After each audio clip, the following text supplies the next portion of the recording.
Ah, hello po. Good evening po. Gandang gabi po sa lahat. Kumusta po kayo? Ah, narito po tayo upang tayo po ay magbahagi ng salita ng Panginoon. Ang tagal po nating hindi nagkita-kita, mga kapatid. Kumusta po kayo? Kumusta po ang mga nanonood? Kumusta po kayo dyan? Samahan niyo po ako sa gabing ito sa ating pong pagbabahagi na ng salita ng Panginoon. Dahil matagal po tayong hindi nagkita, so ito po yung ikalawang beses ko lang po na mag-live po tayo para po sa pagbabahagi po ng salita po ng ating pong Panginoon. Hallelujah. So, kumusta po kayo? Mayroon pong dalawa na nanonood na. Hello po kay Sister Rosa Corambis Remedyo. Kumusta po kayo? Kay Tita Lut. Kumusta po? Sige po, maya-maya po tayo magsisimula ng konti. Tayo po ay mag-aabang muna ng ating pong mga kapatid. Hello, Star Collits. Kumusta? Kumusta kayong lahat mga kapatid? Almost 1 month ba yung nakaraan? Na hindi tayo nakapag-live. So, ngayon lamang po ulit. So, gusto ko lamang pong basahin. Ang sabi po ni Sister Rosa Corambis Remedyo. Good evening po, Paslina. God bless po, mga kapatid. God bless din po, Sister Rosa Corambis Remedyo. Kumusta po kayo? Saan mo po kayo naroroon? Nawa po nasa mabuti kayong kalagayan. Kumusta po ang lahat ng mga nanonood ngayon? Saan mo po kayo naroroon? Nawa po ay maayos ang inyo pong panahon. Dito po sa Mindoro ay okay naman po. Kayo na pong umaga ay sumikat na po ang araw.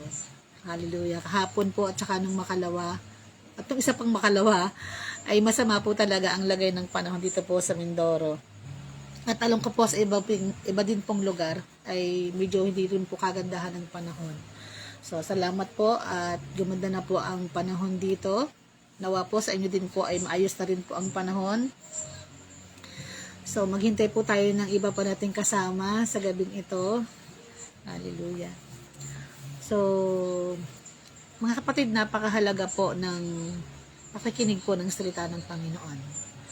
At kung mahalaga din po ang pakikinig, mas mahalaga din po ang pagbabasa at pagbabahagi at pagbubulay-bulay ng salita ng Diyos. Kasi po sa ating pong kapanahunan, ito na po yung talagang kailangan po ng mga tao.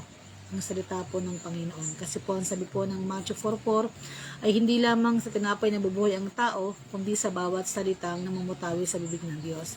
So, ibig sabihin po na kung papaano po kahalaga ang ating pong pagkain araw-araw, nag-aalmusal tayo, merienda, tanghalian, merienda ulit, hapunan, minsan mayroon pang midnight snack. Kung paano po na ito po'y mahalaga sa ating physical na katawan dahil tayo po ay nakakaranas ng kalakasang physical, ganoon din po. Mahalaga din po ang salita ng Panginoon upang ito po ay magkaroon po ng kalakasang espiritual. Dahil ang pagbabasa po at pakikinig po ng salita ng Diyos, ito po yung nagiging kalakasan natin upang makaugnay po natin ang ating pong manlilikha. Kasi galing po tayo sa Diyos at ang Diyos po talaga ang tunay na nagbigay sa atin ng kalakasan natin, kalakasan pisikal, at siya din po magbibigay sa atin ng ating kalakasan espiritual kung tayo po ay nagbabasa ng kanya pong mensahe sa atin araw-araw. Hello, Sister Noemi. Sa hapon po ito, o sa gabing ito, bali, ano bang oras na ngayon dito? Pinas time po, 7:08 na po mga kapatid. So, dahil kayo po ay nariyan na, tayo po ay magsisimula na sa atin pong pagbabahagi ng salita ng Panginoon. Pero gusto ko rin pong mabatiin at i-shout out po yung aking pong mga ka-churchmate ito po sa Potter's House, Alapan City. Sa pangunguna po ng aming pagbutihing pastor, si Pastor Don Real, at saka ang kanya pong may bahay, Sister Jael Real, at saka ng aking pong mga kapatid sa pananampalataya, ito po sa may malapit lang po dito sa bahay namin, ang aming pong sambahang sinasambahan. Hello, Sister Noemi. Good evening po, Pastora. Sabi niya, good evening din sa'yo, kapatid. Napakasipag ng kabataang ito, ng Panginoon. Hallelujah. So, shout out din po sa mga kapatid din po dito sa, malapit lang dito po sa amin. Hello po kay Kaway-Kaway, kay Sister Dalia, kay Brother Ruben, kay Sister Marivic, at sa lahat ng mga kapatiran po dito lang po sa malapit. Hallelujah. So, tayo po ay magsisimula na. Hindi na po ako aawit, mga kapatid, para po, baka po tayo ay ma-copyright. Hallelujah. So, magsimula po tayo sa pananalangin. Samahan niyo po ako, mga kapatid. Tayo po ay lumapit sa ating pong dakilang manlilikha sa gabing ito. Papurihin ka, O Diyos. Pasalamatan ka nga po, Panginoon, sa oras na ito. Ikaw nga po ang aming manlilikha at ikaw ay kinikilala namin sa aming pong mga buhay. Dahil naniniwala kami, O Diyos, na kung wala ka, wala po kami. Kung wala ka, Panginoon, di kami nag-i-exist sa mundong ito. Kaya salamat po. Dahil ang buhay po na ibinigay mo sa amin ay isang pribilehyo po, O Diyos, upang ikaw po ay patuloy naming kilanlin sa aming mga buhay. Dahil ikaw ang milikha sa amin, ay marapat lamang, O Diyos, na patuloy ka namin bigyan ng kaluguran sa aming pong araw-araw na ginagawa sa aming pong buhay. Itinataas ko din po sa iyo, Panginoon, ang mga kapatid ko, O Diyos, na kasama ko ngayon online, na nakikiisa at mga nakikinig at makikinig ng iyong salita sa gabing ito. Patuloy mo, O Diyos, na pagpalain ang aming buhay pisikal, buhay espiritual, dahil, Panginoon, alam namin, O Diyos, na sa maghapon na aming pong paggawa sa araw-araw ay nagkaroon po ng kapaguran ang pong mga pisikal ng katawan. Kaya naman po sa gabing ito, kaya mo po, O Lord God, na magpahinga kami sa presensya mo sa pamamagitan po ng pakikinig namin ng iyong salita. Patuloy mo, O Diyos, na kausapin ang bawat sa amin at ikaw lamang po, O Diyos, ang maparangalan sa aming pong mga buhay. Ama, pinupuri ka namin, pinasasalamatan ka namin sa gabing ito sa pangalan po ni Jesus. Amen. Hallelujah. So, tayo po ay magsimula na. Kumusta? Yan, meron tayong happy viewing, Pastor Miriel. Happy viewing. Hello, good PM. Good PM din po sa'yo. Kay Sister Pida. Hello, kaway-kaway. At saka kay kapatid ko, kay Ate Peli. Kumusta kayo dyan sa atin sa Mabini? Nawa ay samahan nyo ako hanggang sa matapos po ang ating pong pagbabahagi na ng salita ng Panginoon sa gabi pong ito. Mga kapatid, ang ating pong pag-uusapan ay nasa aklat po ng mga taga-Roma, chapter 1, verse 14 po hanggang 16. Hayaan nyo po, nabasahin ko po ang sinasabi po ng Roma, chapter 1, verse 14 hanggang 16. May pananagutan akong mangaral sa mga Grego at sa mga barbaro, sa marurunong at sa mga mangmang. Iyan ang dahilan kung bakit nais kong ipangaral din dyan sa Roma ang mabuting balita. Hindi ko ikinahihiya ang mabuting balita tungkol kay Kristo, sapagkat ito ang kapangyarihan ng Diyos sa ikailigtas ng bawat nananampalataya, unay sa mga Hudyo at gayon din sa mga Griego. Akin pong isinulat na rin po ang sinasabi po ng Roma chapter 1 verse 14 hanggang 16 sa wikang Ingles po. I am debtor both the Greeks and the barbarians, both to the wise and to the unwise. So, as much as is in me, I am ready to preach the gospel to you who at Rome also, for I am not ashamed of the gospel of Christ. For it is the power of God unto salvation to everyone who believes, to the Jews first and also to the Greek. Pagpalain po ng Panginoon ang pagkabasa po ng kanyang salita.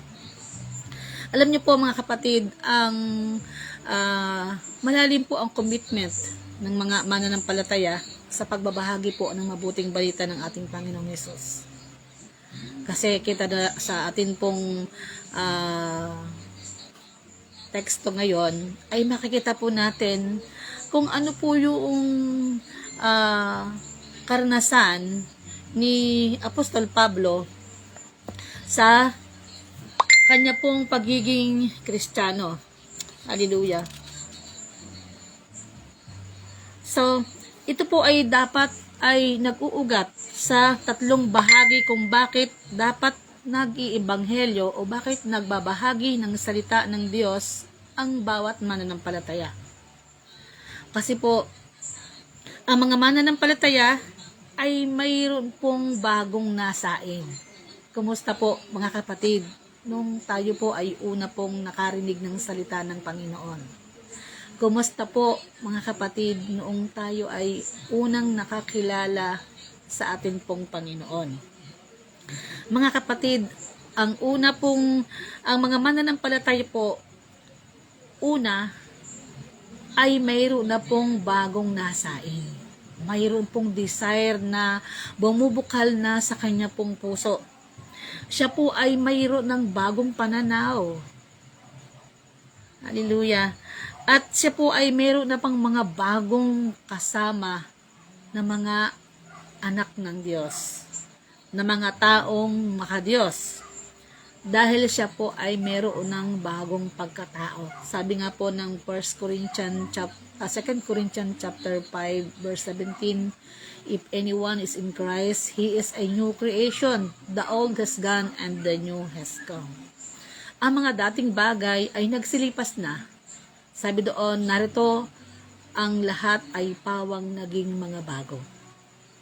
So, at ano ba yung pinaka bagong pangyayari sa buhay niya? Ang bago pong pangyayari sa buhay niya, siya po ay nagbabahagi ng salita ng Diyos. Amen. Ang pagbabahagi po ng salita ng Diyos, yung pong bagong desire na sa kanya pong puso. Amen. Ang pagbabahagi po ng salita ng Diyos o ang pagbabahagi ng ebanghelyo ng ating pong Panginoon, mga kapatid, ang unang-unang bumubukal sa bagong pagkatao ng isang tumanggap ng kaligtasan mula sa ating Panginoong Hesus dahil siya po ay excited na sa kanyang bagong buhay. Kumusta po kayo mga kapatid nung kayo po ay unang makakilala at tumanggap sa ating pong Panginoon? Di po ba, natandaan ko po nung ako po ay bagong mananampalataya way back 1998, kung hindi po ako nagkakamali. Ako po talaga ay sobrang nasabik po sa pagbabasa ng salita ng Panginoon. Dahil noong po ako po ay bagong mananampalataya, talaga pong ang pagbabasa ng Biblia, ang akin po talagang kinasabikan. Alam niyo po ba yung kapag kumakain ka ng isang pagkain gustong-gusto mo, yung para bang naglalaway yung labi dahil parang gustong-gusto mo yung kinakain mo. Ganun po yung naranasan ko mga kapatid nung ako po ay makakilala sa Panginoon. Na dati po ang Biblia ay inaalikabok lang sa patasan ng amin pong bahay. Pero alam niyo po, noong po ako po ay makapagbasa ng salita ng Panginoon, excited po ako araw-araw.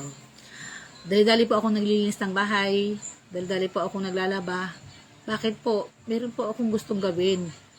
Pagkatapos po ng lahat ng gawaing bahay ko, ako po ay uupo sa